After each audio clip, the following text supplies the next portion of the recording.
suis Mamadou Touré, j'ai intégré, pour répondre directement à votre question, l'équipe de campagne du candidat Alassane Ouattara à l'époque en 2008. J'ai été membre donc de la direction des campagnes jeunes, j'ai été son porte-parole pour la jeunesse. Et c'est à ce titre que pendant les élections, ou même après les élections, je me suis retrouvé sur différents plateaux de télé pour défendre le projet de société donc, du candidat, ou pendant la riposte électorale avec bien évidemment d'autres acteurs politiques pour défendre notre ligne qui était donc le respect du résultat des urnes par Laurent Gbagbo. Est-ce aujourd'hui les mêmes enjeux ? Bon, est-ce que ce sont les mêmes enjeux? Je dirais non. En 2010, vous aviez bien évidemment le président Alassane Ouattara, vous aviez le président Rikona Bédié, vous aviez l'ex-chef de l'État Laurent Gbagbo, qui était à la tête donc des trois plus grosses formations politiques. Donc nous avions une élection très disputée, et d'ailleurs les résultats l'ont démontré au premier tour comme au second tour. En 2015, sans manquer de respect pour les adversaires donc, du président Ouattara, que nous respectons tous, quels qu'ils soient, ce ne sont plus les mêmes enjeux parce que, bon, vous avez pêle-mêle des candidats qui ne sont pas soutenus par des appareils politiques forts, qui ne sont pas soutenus par des partis politiques forts, et cela a forcément aura forcément eu une conséquence sur ces élections. Donc vous avez d'un côté le président sortant Alassane Ouattara, soutenu par la grande famille du RHDP, avec deux grandes composantes, le RDR et le PDCI.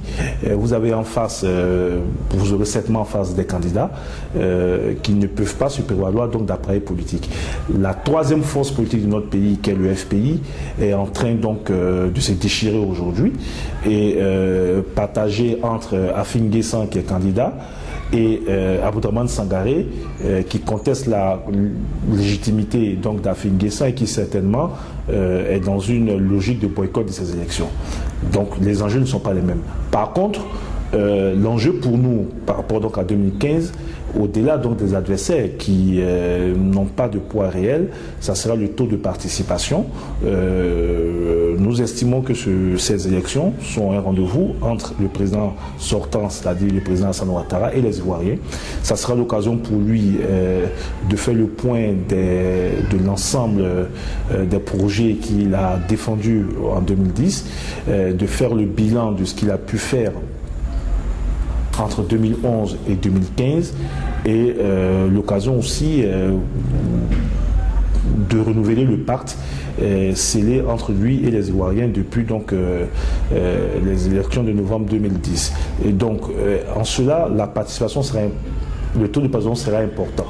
Nous comptons agir dans le sens d'une mobilisation générale des Ivoiriens autour donc du président, afin de lui permettre, fort d'une très grande légitimité, d'amorcer son second mandat avec beaucoup plus de sérénité, et ce qui lui permettra bien évidemment de travailler pour le mieux-être des Ivoiriens.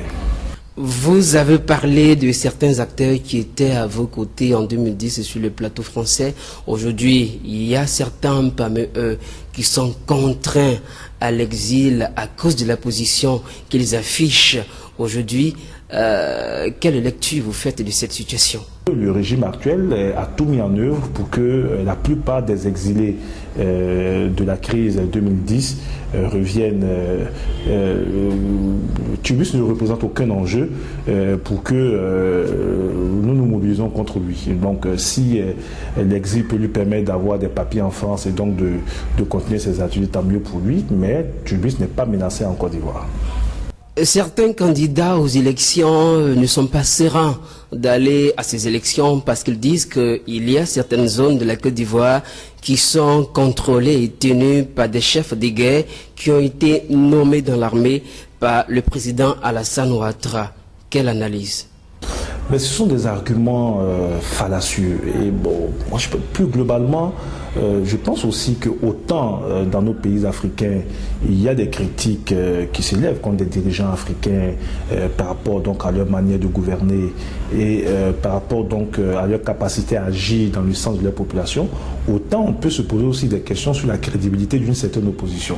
Vous avez un pays qui s'est totalement stabilisé, l'administration a été déployée sur toute l'étendue du territoire, vous avez la possibilité de vérifier, aucune force parallèle n'existe aujourd'hui en Côte d'Ivoire. La police, la gendarmerie et l'armée ont été totalement réformées et travaillent normalement. Donc je ne comprends pas en fait cette assertion si qu'elle ne met pas en avant le fait que ces personnes se savent déjà battues à une élection présidentielle et donc essaient de trouver des arguments pour ne pas aller aux élections.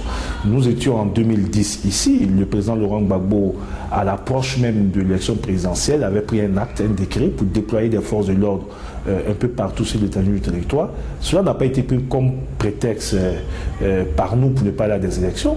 Nous savions que le plus important c'était donc l'adhésion des Ivoiriens. Et d'ailleurs même au sein de l'armée, vous savez que le président Ouattara en 2010 a eu au second tour plus de 60% dans les casernes militaires. Et donc le plus important c'est le processus en lui-même.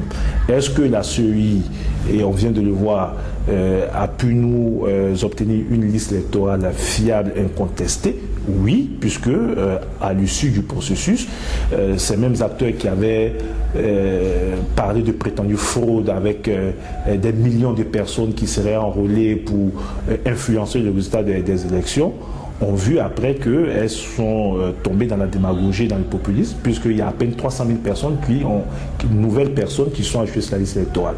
Et aujourd'hui, il n'y a aucune contestation sur cette liste. Est-ce que la sécurité, l'environnement sera garanti pour que tous ceux qui sont candidats et dont les candidatures seront acceptées puissent agir tranquillement? Mais on peut regarder aujourd'hui, certains candidats déclarés font leurs activités à Boaké ou ailleurs sans être inquiétés. Donc je pense que ceux qui disent ça gagneraient à avoir un projet, à aller à la rencontre des Ivoiriens, à chercher à avoir l'adhésion des Ivoiriens pour espérer battre le président Ouattara.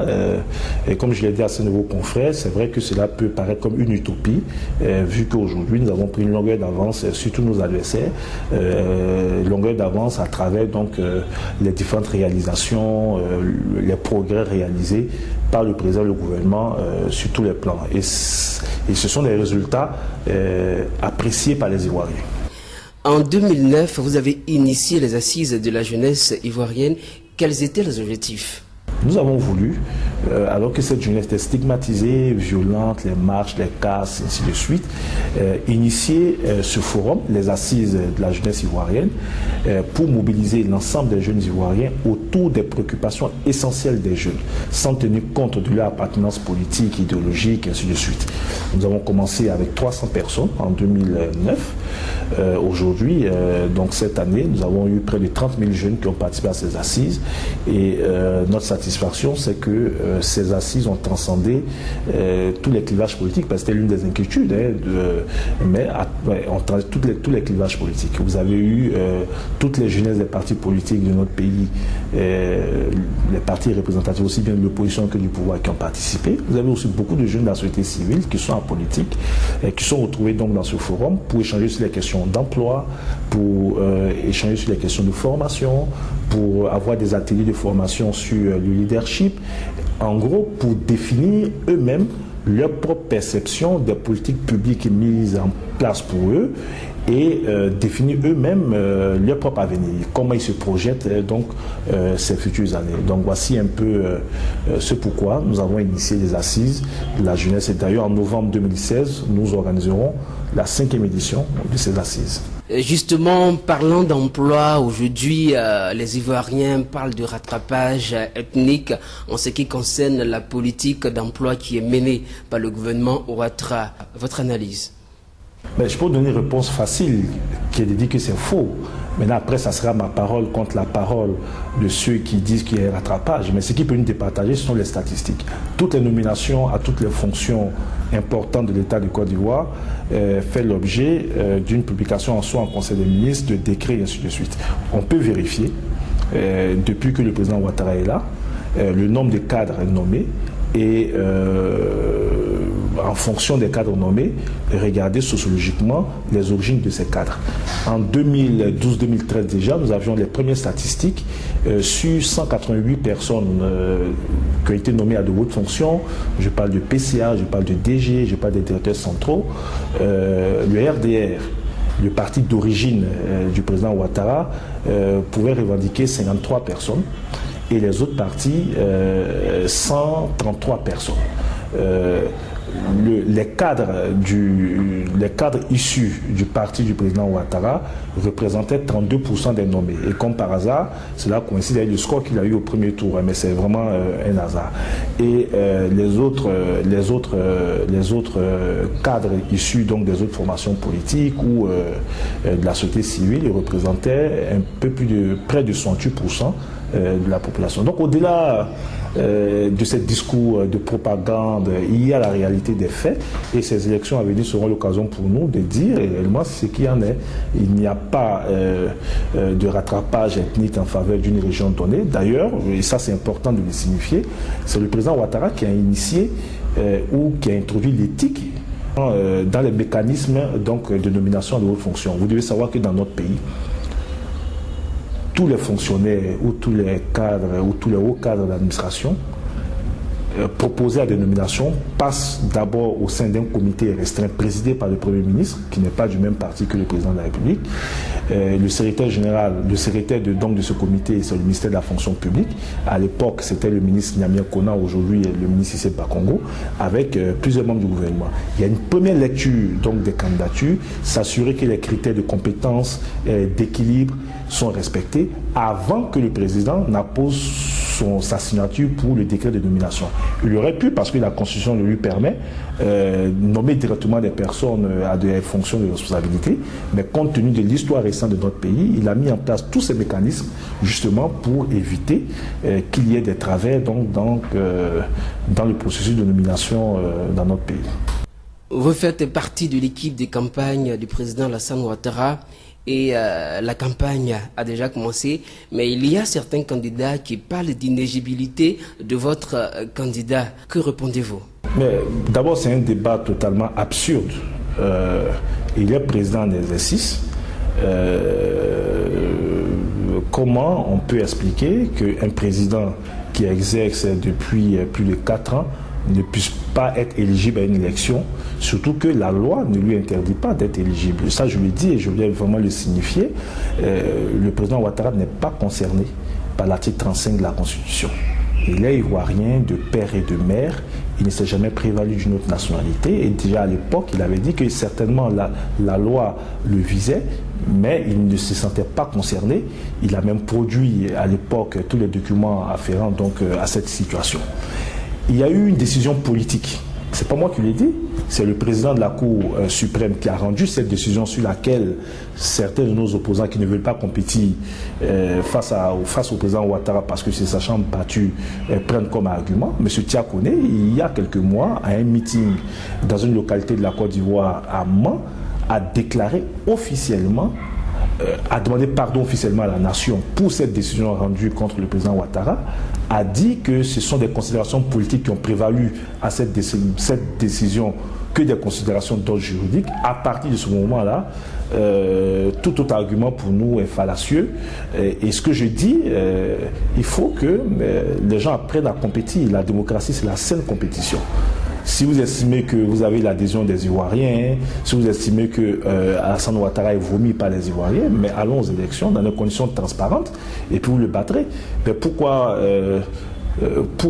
certains refusent la culture de la compétition électorale dans des conditions transparentes?